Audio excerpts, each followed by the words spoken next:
नाज़रीन अस्सलाम वालेकुम। गिलगित के सर्द पहाड़ों में लोग अपना वोट कास्ट कर चुके। गिनती का सिलसिला जारी है। 23 हलकों में लोगों ने हक के राय दही इस्तेमाल किया है और नताइज का सिलसिला आप टीवी स्क्रीन पर देख रहे होंगे। 23 हलकों का जो गैर हतमी नतीजा है उसमें अब तक जो मुख्तलिफ पोलिंग स्टेशन से नंबर ऑफ वोट अब तक काउंट हो चुके हैं उसमें तहरीक इंसाफ तकरीबन 10 हलकों में आगे है। मुकम्मल वोटिंग नहीं हुई, जितनी हुई है अब तक की, अगर हम उस वोटिंग को काउंट करते हैं और नंबरिंग करते हैं तो पाकिस्तान तहरीक इंसाफ को 10 हलकों पे बरतरी हासिल है।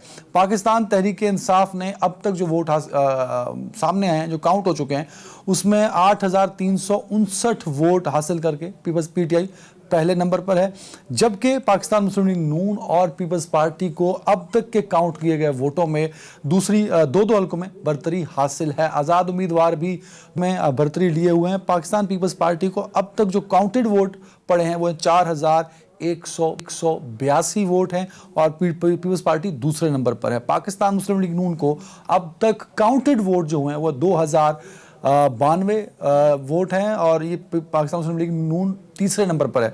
आज़ाद उम्मीदवारों के जो काउंटेड वोट हैं वो हैं 1785 वोट। आज़ाद उम्मीदवार चौथे नंबर पर हैं। ये गैर हतमी और गैर सरकारी नतीजा है और जो मैं नंबर्स बताएं ये मुख्तलिफ पोलिंग स्टेशंस के हैं। अभी मुकम्मल हलकों के वोट काउंट हो रहे हैं और नतीजा अभी आने में वक्त लगेगा।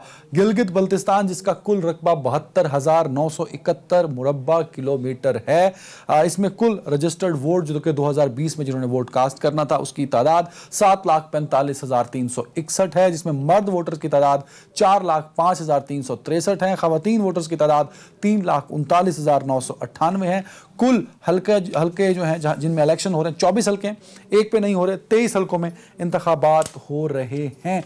हाफिज हफीजुर रहमान जो कि पाकिस्तान मुस्लिम लीग नून के बड़े मजबूत उम्मीदवार समझे जा रहे थे और जो 5 साल चीफ मिनिस्टर गिलगित बल्तिस्तान भी रहे, वो अपने हल्के में इस वक्त शायद तीसरे नंबर पर हैं जो मुझे बताया गया। हाफिज हफीजुर रहमान से बड़ी तवक्कुआत थी पाकिस्तान मुस्लिम लीग नून को। कंवर दिलशाद साहब ने मुझे ज्वाइन किया। कंवर साहब, आप पे जाने से पहले ऑडियंस को बताता चलूं कि ये जो अब का स्ट्रक्चर है इलेक्शन का 24 हल्कों का, इसमें पहली मरतबा इलेक्शन 2009 में पीपल्स पार्टी की फेडरल में हुकूमत थी और तब जब इलेक्शन हुए थे तो तब पीपल्स पार्टी ने गिलगित बल्तिस्तान में वाज़ेह अक्सरियत हासिल की थी और उस वक्त पीपल्स पार्टी को 14 नशिस्तों पर कामयाबी हासिल हुई थी और यूं पीपल्स पार्टी ने ही वहां अपनी जमात हुकूमत बनाई थी और उस वक्त जमात उलमा इस्लाम के ने 2 सीटों में कामयाबी हासिल की थी, PMLQ ने भी 2 पे हासिल की थी, PMLN ने 2 सीटों पर कामयाबी हासिल की थी, मुत्तहिदा कौमी मूवमेंट ने 1 नशिस्त पर कामयाबी हासिल की थी। अगर 2015 का इलेक्शन, उसके बाद दूसरा इलेक्शन जो हुआ था उसमें पाकिस्तान मुस्लिम लीग नून की बरतरी थी और 16 नशिस्तों पे पाकिस्तान मुस्लिम लीग नून ने बरतरी हासिल की थी। और इसी तरह अगर हम बात करते हैं पाकिस्तान तहरीक इंसाफ और पीपल्स पार्टी एक नशिस्त जीत पाए थे। तो 2015 में जब पाकिस्तान मुस्लिम लीग नून ने वहां बरतरी हासिल की तब फेडरल में भी पाकिस्तान मुस्लिम लीग नून की ही हुकूमत थी। अगर हम तारीख को सामने रखें तो जिसकी फेडरल में हुकूमत रही उसी की हुकूमत गिलगित बल्तिस्तान में भी बनी और उसकी एक बड़ी वजह यह है कि गिलगित बल्तिस्तान में जितने भी डेवलपमेंट फंड्स होते हैं, जितना भी तरक्याती बजट आता है, वो फेडरल गवर्नमेंट की मरहून मिन्नत होता है। तो जब भी वोटर वोट कास्ट करने जाता है तो उसकी उम्मीदें फेडरल में मौजूद किसी भी पार्टी की जिसकी भी हुकूमत होती है उससे वाबस्ता होती हैं। तो वो यूजुअली उसी कैंडिडेट को उसी निशान पर वोट कास्ट करता है जिसकी फेडरल में हुकूमत है। तो ये तो तर्ज रहा है इससे पहले भी गिलगित बल्तिस्तान का और अब तक जो काउंटेड वोट हैं वो भी यही बता रहे हैं कि पाकिस्तान तहरीक इंसाफ बरसरे इक़्तिदार आ जाएगी अगर यही ट्रेंड रहा जो कि अब तक सामने आया है। कोई नाखुशगवार वाकया पेश नहीं आया। एक अच्छी खबर यह थी -6 का आज वहाँ वेदर था, बड़ा हार्श वेदर था, बहुत सारे इलाकों में बर्फबारी थी, बहुत सारे इलाकों में बारिश भी थी, लेकिन बहुत बड़ी तादाद में लोग गिलगित बल्तिस्तान में वोट कास्ट करने के लिए निकले और उम्मीद जाहिर की जा रही है चीफ इलेक्शन कमिश्नर की जानिब से कि 50% से ज़्यादा टर्न आउट रहेगा। इससे पहले भी जो टर्न आउट रहा है 2009 और 2015 के इलेक्शन में 50% से ज़ायद का था, तो वहाँ वोट कास्ट करना लोग उसको अपना इखलाकी जिम्मेदारी भी समझते हैं। तो देखना यह है कि क्या नतीजा सामने आएगा, क्योंकि हम अगर इलेक्शन कैंपेन्स की बात करते हैं तो पीपल्स पार्टी और PMLN की जानिब से बहुत ज़ोर शोर से कैंपेन्स की गई। कंवर साहब, बहुत शुक्रिया सर वक्त देने के लिए। सबसे पहले तो बताइएगा कि जो आपकी इत्तलात हैं किस तरह रहे गिलगित बल्तिस्तान के इलेक्शंस, क्योंकि कोई बड़ा खुदा न खास्ता कोई वाक़या नहीं हुआ और बड़े स्मूथ रहे तमाम इलेक्शंस। अपोजिशन के रहनुमाओं की जानिब से भी इलेक्शन के दिन के हवाले से कोई बड़ा एलिगेशन सामने नहीं आया। इसमें सबसे बड़ी बात अदनान साहब ये है कि ये जो हमारा पहला इलेक्शन हुआ है ये 15 नवंबर आज 2020 को, कि जिस पर पूरे पाकिस्तान की सियासी जमातें मुतर्रक हो गई। हालांकि गिलगित बल्तिस्तान में पहला इलेक्शन जो हुआ है वो दिसंबर 70 में हुआ और दिसंबर 70 से लेकर आज 15 नवंबर 2020 तक 12 इलेक्शन हो चुके हैं। तो वो इलेक्शन एक आम फेम थे, किसी को महसूस ही नहीं हो रहा था, वैसे ही था जैसे कि आज़ाद जम्मू कश्मीर में इंतखाबात होते रहे। कोई दिलचस्पी ज्यादा पाकिस्तानी अवाम ने या सियासी पार्टी ने बहुत कम ली। अब ये इसी तरह से जो 2015 में जो इलेक्शन हुए जून 2015 में, तो वो भी इसी 15 अप्रैल 2015 जो इंतखाबात हुए वो भी नॉर्मल थे। नवाज शरीफ की गवर्नमेंट थी और वफाक में उनकी हुकूमत थी, तो ज़ाहिर गिलगित बल्तिस्तान में उन्हीं की हुकूमत बन गई। अब ये जो सूरत हाल पैदा हुई है मौजूदा हालात में, इसमें तो कुछ बैन अल-अक़वामी फैक्टर भी शामिल हैं, कुछ इंडिया का भी जो है वो भी ज़रा असर रसूख दाएँ बाएँ हमें नज़र आ रहा था। और कुछ सबसे बड़ी अहम बात है कि सी पैक का मसला जो है वो उठाया गया और साथ ही है कि बिलावल जरदारी ने भी, मरीम नवाज ने भी वहाँ बाकायदा तकरीरें की और ऐसा समा बांध दिया कि जैसा कि पाकिस्तान का एक बहुत ही बड़ा अहम इलेक्शन है। हालांकि ये आप 24 सीटें हैं, 7 लाख वोटर्स हैं, 15 लाख की आबादी है, तो ये सारे मामला जो है इस तरह से हो गए। लेकिन एक बात सबसे अहम बात यह है कि यहाँ जो गिलगित बल्तिस्तान के लोगों के अंदर शऊर बहुत ज़्यादा है, पढ़े लिखे लोग हैं। आप इनके तमाम जलसे देखें, आप तमाम जलसों में इन्होंने कोई हलड़बाजी नहीं की, तमाम रहनुमाओं की तकरीरें बड़ी आराम से उन्होंने सुनी हैं और बड़ी खामोशी के साथ उनके तमाम वो जायजा लेते रहे। अब ये 3 घंटे हो गए हैं, इलेक्शन हुए 5 बजे ख़त्म हो गया। अब जो रिजल्ट सामने आ रहा है ये एक जो मैंडेट होगा ये तकसीम हो जाएगा। इसमें जो है एक मखलूत गवर्नमेंट बनेगी और एक पार्टी वाज़ा अक्सरियत हासिल करने में मुझे नजर नहीं आ रही। नहीं सर, अभी तक काउंटेड वोट है उसमें तो पीटीआई लीड कर रही है बड़े मार्जिन से, 10 हल्कों में बढ़तरी हासिल है उसको सर। हाँ, तो मुमकिन है कि पीटीआई की गवर्नमेंट इसलिए बन जाए, जैसे आपने भी कहा, हम भी चाहते, हमने भी ये कहा है कि जब भी रवायत यही रही है कि जो वफाक में जिसकी हुकूमत होती है वो इसलिए उनको फायदा होता है कि हमने तमाम कानून साजी में, इसी तरह मुश्तरका वफादात कौंसिल के हिसाब से उनको फंडिंग के बारे में भी जो सरकार, तो रिवायत तो ना हुई ना सर, मजबूरी हो गई जीबी वालों की। वो ज़ाहिर है उनके एक मामला होते हैं। सरताज अजीज की जो रिपोर्ट आप पढ़ें तो उसमें भी ये लिखा था कि फेडरल गवर्नमेंट जो है वो इनको बाकायदा तमाम इनके माली वसाइल पूरे करेगी। तो हमेशा जिसकी गवर्नमेंट होती है वफाक में उसी की गवर्नमेंट होती है। सो इसमें आज़ाद जम्मू कश्मीर हो, ज़िमनी इंतखाबात भी हो, और ये तो गिलगित बल्तिस्तान का इलेक्शन है, तो इसमें नज़र तो ये आ रहा है कि पीटीआई जो है वो अपनी वाज़ा अक्सरियत ले लेगी और वो हुकूमत, अगर किसी वजह से जो आज़ाद उम्मीदवारों को साथ तावन करना पड़ा तो वो। अच्छा, यहाँ सर एक इम्पोर्टेंट बात यह है, पाकिस्तान की 7 दहाइयों से एक ही तारीख है कि जब भी इलेक्शन होते हैं वो इलेक्शन रिजल्ट्स के बाद मुतनाज़ हो जाते हैं।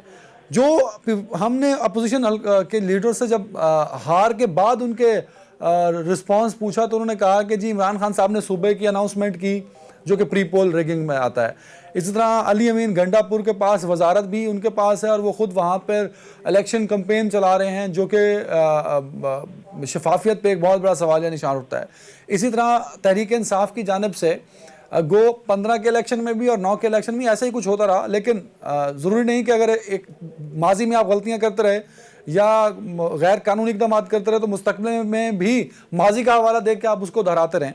लेकिन तहरीक इंसाफ के जो मेंबर्स थे, जो पार्लियामेंटेरियंस थे, कैबिनेट के मेंबर्स थे, वो उस कैंपेन को बड़े अच्छे तरीके से रन किया उन्होंने, जिस पर अपोजिशन को एतराज़ है। और जो मेरे ख्याल में, जो मेरी नाक़स अकल भी ये समझती है कि जो इलेक्शन कंडक्ट के ख़िलाफ़ है, ऐसा नहीं होना चाहिए था।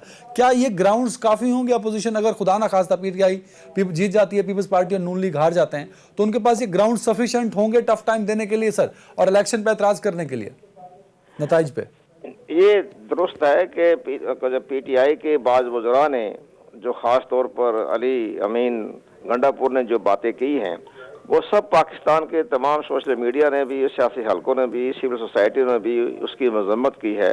और हमें इस तवक्को थी कि प्राइम मिनिस्टर साहब जो हैं उसके बारे में एक एक्शन लेते, लेकिन प्राइम मिनिस्टर साहब ने भी खामोशी इख्तियार की और उनके तमाम वज़रा ने भी।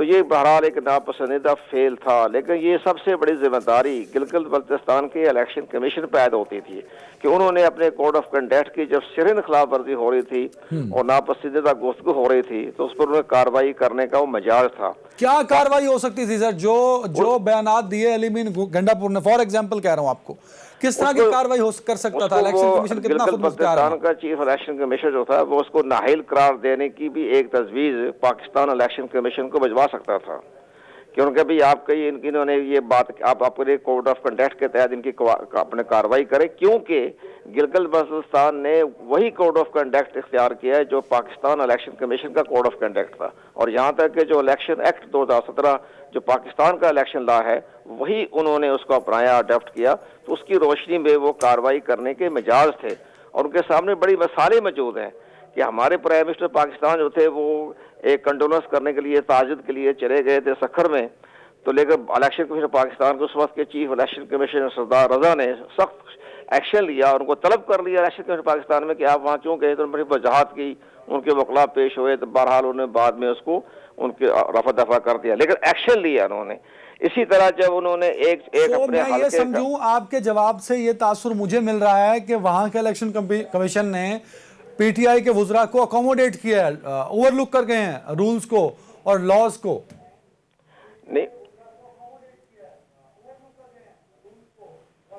कमर साहब ये बात दुरुस्त है कि उन्होंने गिलगित बल्तिस्तान के चीफ इलेक्शन कमिश्नर ने भी और केयर टेकर गवर्नमेंट ने भी, इन दोनों ने जो है बिल्कुल अपनी आंखें बंद की हुई थी, उन्होंने नजरअंदाज किया और इनकी तमाम जो कोड ऑफ कंडक्ट की खिलाफवर्जी हो रही थी, लॉ की खिलाफवर्जी हो रही थी। जब ना अब लॉ में ये है, इलेक्शन लॉ में एक तरगीब देना, इंसेंटिव करना, लालच देना, धमकाना, डराना, ये सारी चीजें जो है वो करप्ट प्रैक्टिस के जिम्मे में आती है, जिसके हमारे लॉ के मुताबिक 3 साल की सजा है। अब ये जाके खुद ब खुद वहाँ ऐलानात कर रहे हैं कि जितने हमें आप वोटर देंगे हम आपको फंड देंगे। कमर साहब यही मेरा सवाल है सर, जब कोड ऑफ कंडक्ट की खिलाफ वर्जी हो रही होती है, मतलब मुझे याद है जब आपसे हम डिबेट करते हैं बैठ के कि फ्री एंड फेयर इलेक्शन की सही डेफिनेशन क्या है, तो वो उसमें सिर्फ इलेक्शन डे नहीं आता सर, उसमें प्री इलेक्शन भी होता है और प्री इलेक्शन का बड़ा रोल है सर उसमें। तो जब कोड ऑफ कंडक्ट की इतनी खिलाफ वर्जी हो गई तो ये इलेक्शन कैसे फ्री एंड फेयर होगा? इस पर भी तो सवाल उठता है ना सर।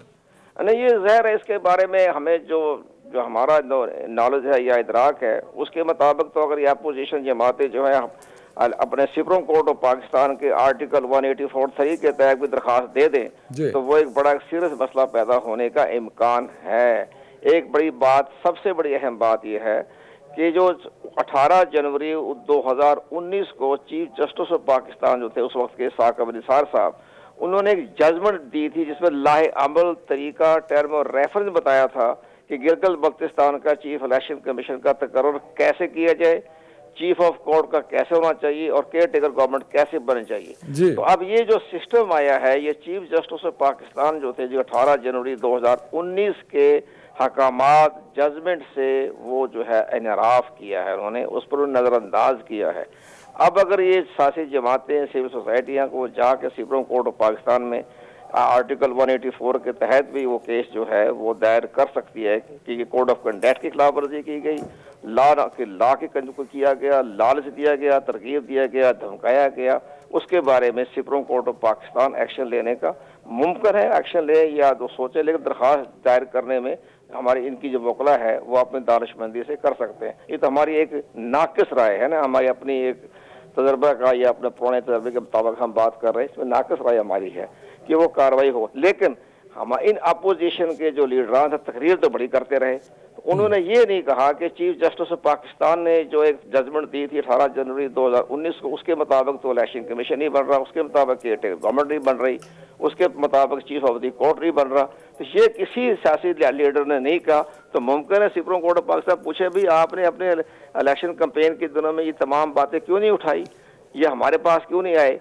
तो ये बातें इनकी भी कमजोरी है ना, ये वहां चले गए। ठीक है, बिल्कुल सही है सर। कमर साहब मेरे साथ दिलशाद हादी हैं, स्कर्दू में हमारे नुमाइंदे हैं। दिलशाद साहब बहुत शुक्रिया वक्त देने के लिए। स्कर्दू में क्या सूरत हाल है, क्योंकि वहाँ पे एक पथराव की भी इतलात मिली थी कि रैली पर पथराव किया गया, क्या सूरत हाल है, क्या कंट्रोल में है, पथराव क्यों किया गया, सूरत हाल क्या है इस वक्त एग्जैक्ट जरा बताइएगा। जी बिल्कुल, आज जैसे कि आप जानते हैं कि यहाँ पर इलेक्शन हो रहे थे, तो यहाँ पर स्कर्दू हल्का 1 में 3 बड़े मजबूत कैंडिडेट जो है वो आमने सामने थे, जिसमें पाकिस्तान पीपल्स पार्टी की तरफ से साबिक वज़ीर आला सईद मेहदी शाह थे और पाकिस्तान मुस्लिम नून की जानिब से साबिक सीनियर वजीर रहे हैं अकबर तबान, और पाकिस्तान तहरीक इंसाफ की जानिब से ये राजा ज़करिया आमने सामने थे। तो कुछ अर्से पहले जब ये नताइज सामने आने लगे और पीटीआई का जो उम्मीदवार था वो लीड कर रहा था, इस वक्त 3400 वोट जो हैं लेकर पहले नंबर पे हैं, और पाकिस्तान पीपल्स पार्टी के जो उम्मीदवार हैं वो 2623 वोट ले चुके हैं। तो जब लीड कर लिया पीटीआई ने यहाँ पर, तो उन्होंने जश्न शुरू किया। और नहीं, ये क्या आप कह रहे हैं दिलशाद साहब, ये अभी मुकम्मल नतीजा तो नहीं है ना, ये जो 3473 वोट और 2623 वोट, ये गैर हतमी और गैर सरकारी नतीजे हैं। नहीं, पूरे हल्के का तो नहीं है अभी पोलिंग स्टेशन की काउंटिंग जारी है इस हल्के से। बिल्कुल, ये क्योंकि लीड कर रहा था तो इन्होंने एक जश्न का समा बनाया और पाकिस्तान पीपल्स पार्टी सेक्रेटरीट के सामने जाके इन्होंने नाराबाजी की और वहां पर जश्न मनाया, जिस पर ये बदनज़मी जो है वो देखने में आई और ये तसादुम हुआ पीटीआई और पीपल्स पार्टी के दरमियान, जिसमें 3 अफराद जो है वो जख्मी हुए, उनको अस्पताल मुंतकिल किया गया। बाद अज़ां वहां पर सिक्योरिटी फोर्सेस तैनात किए गए, जिसके बाद जो हालात है वो तो कंट्रोल में है, लेकिन इलाके में एक जो खौफ का सीमा है वो फैल चुका है। अच्छा, ये बता दीजिएगा, ब्रेक पे जाना है मुझे, आप जिस हल्के में इस वक्त स्कर्दू में, इसमें अभी तक तो लीड पीटीआई की है, ओवरऑल क्या लगता है आपको, ये लीड इसी तरह रहेगी और पीटीआई जीत पाएगी, अभी उस पार्टी कहीं बाकी काउंटिंग में टफ टाइम दे पाएगी इनको? जी बिल्कुल, जो नताइज आए हैं वो आपके सामने हैं, लेकिन जो कुछ बचते हैं पोलिंग स्टेशन, तो वहां पर ये बताया जाता है कि पीटीआई के वोटर्स जो हैं वो बहुत ज्यादा हैं। तो इस हवाले से यहाँ पर ये उन्होंने तस्वीर किया है कि पीटीआई लीड कर रही है। बिल्कुल ठीक है, एक ब्रेक की जानी बढ़ते हैं। अभी हम बात कर रहे हैं गिलगित बल्तिस्तान के नताइज भी आ रहे हैं उसके इलेक्शन के हवाले से, लेकिन एक ब्रेक के बाद।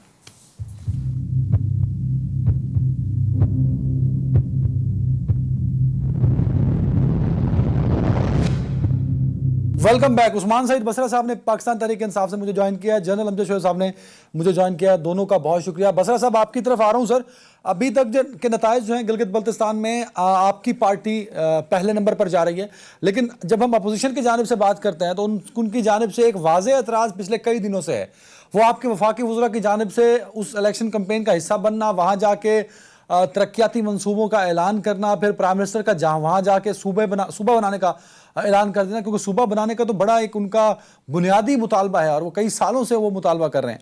तो आप लोगों पे इल्ज़ाम ये लग रहा है सर कि आपने इलेक्शन होने से पहले ही हाईजैक कर लिया है। 2018 में जो कुछ हुआ वही 2020 गिलगित बल्तिस्तान के इलेक्शन में आपकी पार्टी की जानिब से किया जा रहा है सर। बिस्मिल्लाहिर्रहमानिर्रहीम। अदनान, आपका बहुत शुक्रिया।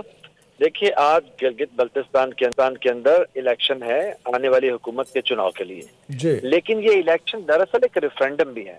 आज गिलगित बल्तिस्तान के कयूर पाकिस्तानी जो हैं वो फैसला कर रहे हैं कि क्या वो पाकिस्तान की रियासत के साथ हैं, वो अपने वजीर आजम के बयानिए के साथ हैं, वो अपने अस्करी इदारों और अपनी गयूर और बहादुर अफवाज के साथ हैं।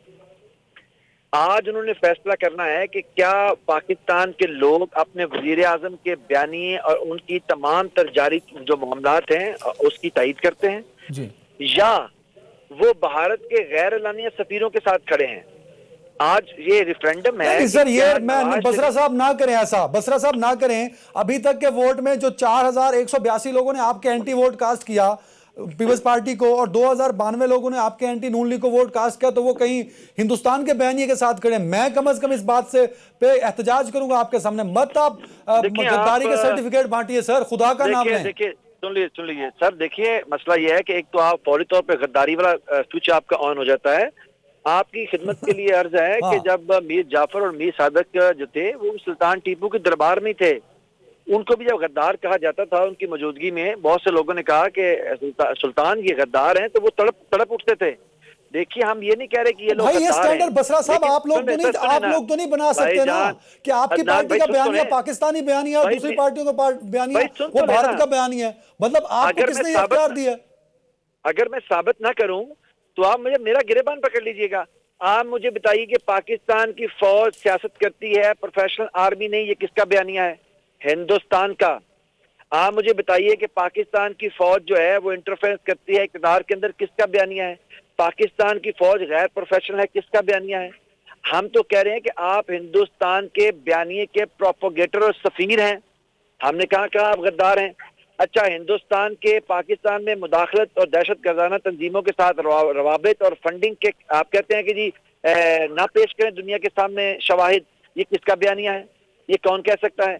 तो इसलिए हुजूर वाला मैं आपसे कह रहा हूं कि लोग क्योंकि मासूम हैं, जनरली होते हैं, उनको बहुत सी चीजों का इदराक नहीं होता है, लेकिन ये रेफरेंडम है, वजीर आजम पाकिस्तान की कारकर्दगी के ऊपर रेफरेंडम है। आज पाकिस्तान के रियासती इदारों के तकद्दुस और तकरीम के हक सर में अगर आप रेफरेंडम है। कॉन्फिडेंट थे बसरा साहब इस रेफरेंडम पे, तो प्राइम मिनिस्टर को क्या जरूरत पड़ी सुबह अनाउंस करने की? क्या जरूरत पड़ी अली अमीन गंडापुर साहब को वहां जाके पैसे बांट के डेवलपमेंट प्रोजेक्ट्स देने की? सर तो आपने क्यों अच्छा, कोड ऑफ कंडक्ट की खिलाफ वर्जी की? आप फ्री एंड फेयर रहने देते मेरे भाई। आप इस तरह करें कि अदनान भाई कि थोड़ा सा chief election commissioner Gilgit Baltistan से राब्ता करें, उनसे पूछिए कि इंतखाबी उजरदारियां प्री पोल रिगिंग के हवाले से कितनी दाखिल की गई हैं पीपल्स पार्टी और नून की तरफ से, और इनके खिलाफ कितनी की गई हैं। सिर्फ जुल्फकार अली भुट्टो साहब की पार्टी के जो वहां पे चल रही है मामला, जरदारी साहब के बेटे के खिलाफ 31 शिकायत दर्ज कराई गई हैं अभी तक, उसके ऊपर आप बात नहीं कर रहे। लेकिन प्राइम मिनिस्टर जो वहां पे गए और गिलगित बल्तिस्तान के स्काउट्स डे के ऊपर जाके, जो कि उनका हमारा एक नेशनल डे है, वहां पे जाके बात की और उनके आईनी हकूक की बात की, जो आज बेचारे 72-73 साल से मांग रहे हैं, उसकी बात की, तो उसमें क्या बुराई थी? देखिए मसला ये है कि आप आज क्योंकि पाकिस्तान के अंदर जो ऑपोजिशन पीडीएम के नाम से इकट्ठी है, जो इन्होंने नौसरबाजी शुरू की हुई है कि पाकिस्तान के इस हिस्से के अंदर ये बाम शीरो शक्कर हैं और हाथी के दांत हैं, जो खाने के और दिखाने के और हैं, वहां जाके एक दूसरे के खिलाफ इलेक्शन लड़े हैं। आज पीडीएम के बयानिए के खिलाफ एक रेफरेंडम है, आज नवाज शरीफ के बयानिए के खिलाफ एक जनरल साहब जो बात बसरा साहब कर रहे हैं कि it is the referendum about the two narratives, जो पीटीआई का है या इमरान खान साहब का है और जो पीडीएम का है, जिसमें नवाज शरीफ भी आ रहे हैं, बिलावल भी हैं और मरियम साहिबा भी हैं। एक तो सर इसको क्लियर कर दीजिए कि आप इससे किस हद तक इत्तेफाक करते हैं। और दूसरा मेरा पॉइंट ये है सर कि जब मैं इलेक्शन कैंपेन देखता हूं गिलगित बल्तिस्तान की, मरियम नवाज के जलसों में भी हजारों की तादाद में लोग हैं, बिलावल साहब के जलसों में भी हजारों की तादाद में लोग हैं, और कराची का जलसा करने के बाद 18 अक्टूबर को शायद वो जलसा था, हम भी वहां पे थे, तो अगले ही दिन बिलावल साहब गिलगित बल्तिस्तान चले गए थे कि पूरी इलेक्शन कैंपेन को लीड करेंगे। तो अगर देखा जाए तो वाहिद बिलावल हैं जिन्होंने बहुत टाइम दिया है गिलगित बल्तिस्तान को, लेकिन नताइज में बहुत पीछे हैं पीपल्स पार्टी और नून लीग वाले। क्या वजह है सर इसकी? बिस्मिल्लाहिर्रहमानिर्रहीम। देखिए, एक तो वहां की एक रूटीन या आप कह लीजिए कि एक रीत है, वहां की ट्रेडिशन सी है, और वो आजाद कश्मीर में भी नजर आती है कि फेडरल गवर्नमेंट जो जिस भी पार्टी की होती है, अमूमन लोग वहां पे उसको पजीराई करते हैं, उसको वोट देते हैं, और उसका एक बहुत बड़ी वजह ये होती है कि वो भी ये समझते हैं कि आज अगर डेवलपमेंट वगैरह के लिए कुछ मिल सकता है, इन्हीं लोगों से मिल सकता है। तो एक तो ये इशू आ जाता है, एक वजह है।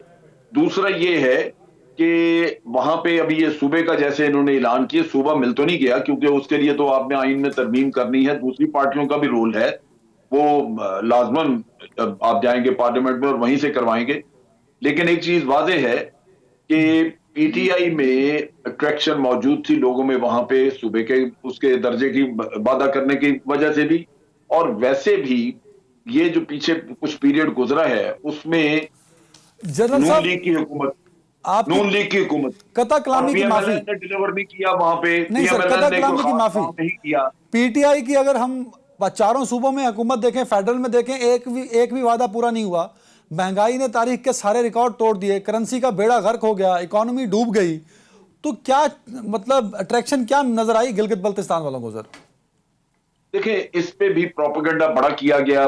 मकसद यह है कि ऑपोजिशन के पास उछालने के लिए ही है, और तो उनके मसले तो उनके अपने हैं, लेकिन बड़ी सीधी सी बात है कि जिस हालात में इकोनॉमी थी उसमें ये बड़ा मुश्किल था कि आप लोगों को, यानी आप यूं देख लीजिए कि जो घर कर्जों पे चल रहा हो वो सब्सिडीज दे सकता है, किस हद तक वो लोगों को दे सकता है।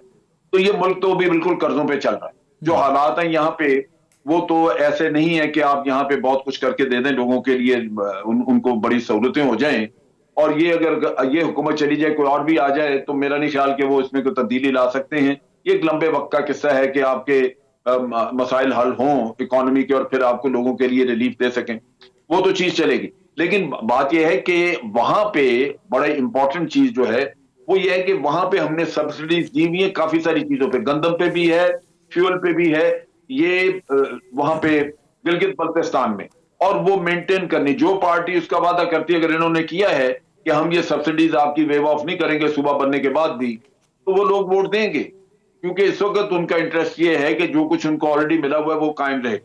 सर ब्रेक का मुझे कहा जा रहा है जनरल साहब, मैं कंवर साहब की जानिब भी जाने, लेकिन कंवर साहब ब्रेक के बाद आपकी तरफ कि जो अपोजिशन ने एतराज उठाया है कि प्री पोल रिगिंग का और कोड ऑफ कंडक्ट के खिलाफ वर्जी का, बसरा साहब का मौक़िफ़ ये है कि ये इस पर शिकायत पहले दर्ज करनी चाहिए थी, इस पर एहतजाज आज से पहले करना चाहिए था, आज के बाद वो नाकाबिले कबूल होगा उनका बयान अपोजिशन का। ये किस हद तक दुरुस्त है? कंवर साहब से पूछूंगा ब्रेक के बाद।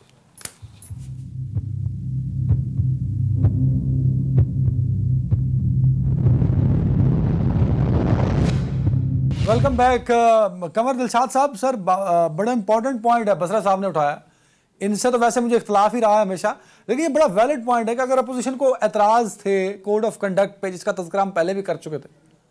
अच्छा, शेरी रहमान साहब ने मुझे ज्वाइन किया, मैं शेरी रहमान साहब के जब पहले चला जाऊँ, बहुत शुक्रिया मैम वक्त देने के लिए। मैम बड़ा इंपॉर्टेंट पॉइंट है, एक तो ये बता दीजिए कि बिलावल साहब ने पूरा 1 महीना वहाँ गुजारा, तो जो आपकी एक्सपेक्टेशंस थी क्या उसके मुताबिक नताइज आ रहे हैं या कुछ आपको तहफ़्फ़ुज़ात हैं? और दूसरी बात यह है कि कोड ऑफ कंडक्ट की खिलाफ वर्जी की बात आपकी पार्टी की जानिब से बहुत की गई, आपकी प्रेस कॉन्फ्रेंस थी शायद 2 हफ्ते पहले, जहां मैं खुद भी आया था, जहां आपने बार बार बात की थी कि वफाकी वज़रा वहां पे क्या किस तरह के ऐलानात कर रहे हैं और प्राइम मिनिस्टर सूबे का ऐलान कर रहे हैं, तो आप लोगों ने पहले इस पर कुछ स्ट्रिक्ट एक्शन क्यों नहीं लिया आज के दिन से पहले?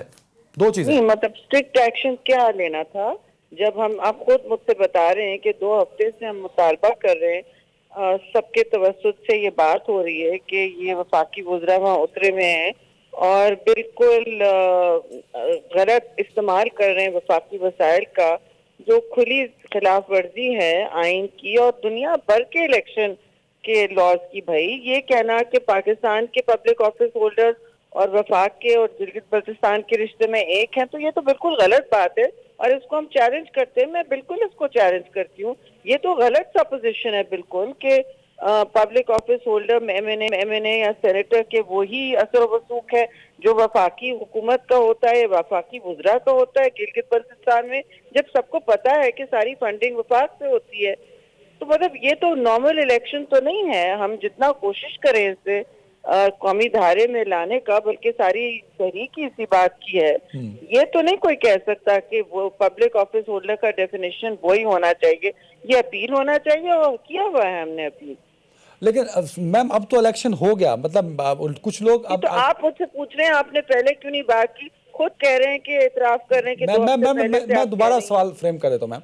मैंने तो इंडोर्स किया इस बात को कि पीपल्स पार्टी ने इस पर आवाज उठाई, शेर रहमान की प्रेस कॉन्फ्रेंस खुद मैंने अपने कानों से सुनी, आंखों से देखी, लेकिन उसका सवाल यह है कि अगर सामने एक्शन नहीं हो रहा तो आपको सुप्रीम कोर्ट जाना चाहिए था, आपको वहां की कोर्ट जाना चाहिए था, कुछ तो चैलेंज किया जाता। आपको शायद आपको ये मालूम नहीं है कि गिलगित बल्तिस्तान के एपीलेट सुपीरियर कोर्ट पर हमारा ही पिटीशन गया हुआ है, शायद आपको नहीं मालूम है, आपके वहाँ रिपोर्टर्स आपको नहीं बता रहे या अखबारें नहीं पढ़ रहे। आप जाहिर है हम ये कहे हुए पिटीशन अपील में, उन्होंने ही तो कहा कि 12 तारीख तक सारे के सारे बस एक साथ खत्म करें campaign, where is that is not correct. वज़रा को उन्हें निकालना चाहिए था। चीफ इलेक्शन कमिश्नर के पास अख्तियार था कि वो नाअहल कर दे की सजेशन दे सकता था, हमारे पाकिस्तान के इलेक्शन कमीशन को भी वो अरेस्ट के भी कह सकता था, वो उनके खिलाफ सख्त। पाकिस्तान का इलेक्शन कमीशन पता नहीं क्या कर सकता था, लेकिन मैं ये बिल्कुल बात वहाँ के इलेक्शन कमीशन कमजोर ऐलानात एग्जैक्टली जो रोल प्ले किया वो बड़ा सॉफ्ट रोल था पीटीआई के लिए। बिल्कुल ये इलेक्शन कमीशन का रोल नहीं होता है, उस पर बात क्यों नहीं हुई? मैं मेरा सवाल इस कॉन्टेक्स्ट में मुश्किल बात हुई है। आई डोंट नो आप और क्या चाहते हैं, कितना और गला फाड़ते। हम तो 2 हफ्ते से वहाँ गिलगित में सख्त सर्दी में यही बात मुस्तकिल कर रहे थे, अब वहाँ इंटरनेट कमजोर है और मवासलात जैसी हैं वैसी हैं, लेकिन रोज ये बात आप हो रही मुतमईन है शेरी रहमान साहबा, जिस तरह किस आज वोट बात कास्ट से? हुए, इलेक्शन हुआ, क्या इससे मुतमईन है? जो नताइज आएंगे आप उस पर नहीं, सेटिस्फाई मैं होंगे? अभी नतायज पर कोई कमेंट नहीं कर सकती क्योंकि ये बिल्कुल इस वक्त प्रोसेस हो रहे हैं। लेकिन जहाँ तक जो अमल की बात है, इलेक्शन अमल की बात है, उस पे तो पूरी पीपल्स पार्टी बहुत आवाज उठा चुकी है और तवातिर से उठा रहे हैं। ये कहना कि हमने ये क्यों नहीं किया, वो क्यों नहीं किया, बड़ी अजीब बात कर रहे हैं। और मेरे जाने के बाद पता नहीं अल्लाह जाने आप क्या मनफी तबसरे करेंगे। नहीं, मैं आपको बता Thank you देता हूं, very मैं much. क्योंकि आपसे एक्सक्लूसिव बात कर रहा हूं, आपको पैनल से इंटरेक्ट नहीं करा रहा। मेरे साथ जो पीटीआई के पैनलिस्ट में मौजूद थे हैं भी, उन्होंने ये बात की कि हमने 31 कंप्लेंट्स की जो कोड ऑफ कंडक्ट की खिलाफ वर्जी बिलावल साहब करते रहे। पीपल्स पार्टी ने हमारे खिलाफ एक भी कंप्लेंट इलेक्शन कमीशन में नहीं की। नहीं, नॉट एट ऑल। अब मैं नहीं, I am sorry, I am not engaging with your panel. मैं एंगेज भी नहीं कर रहा आपको मैम, मैं एंगेज भी नहीं कर रहा। मैं आपसे, आप जो मुझसे सवाल कर रहे हैं वो बिल्कुल गलत है। पहले आप मुझसे कह रहे हैं कि आप लोगों ने बताया क्यों नहीं, फिर आपने कहा अपील क्यों नहीं की।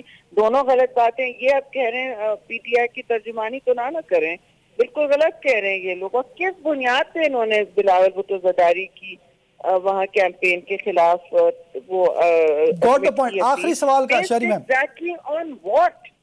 Got the point. आखिरी सवाल का जवाब दे दीजिए। अभी तक और मैंने बहुत, we have put more complaints than any other party in the election commission. The PTI as usual is ill-informed. They don't know what they're doing. ना मुल्क चलाना चाहते हैं, ना ये इस बड़ी मुश्किल से पहली दफा गिलगित बल्तिस्तान में फेडरल गवर्नमेंट को इतना बड़ा चैलेंज का सामना करना पड़ा है। शर्म आनी चाहिए, कभी ऐसा हुआ ही नहीं है जिंदगी में पहले। गिलगित बल्तिस्तान का इलेक्शन सीधा सीधा वफाक को जाता है, स्लैम डंक।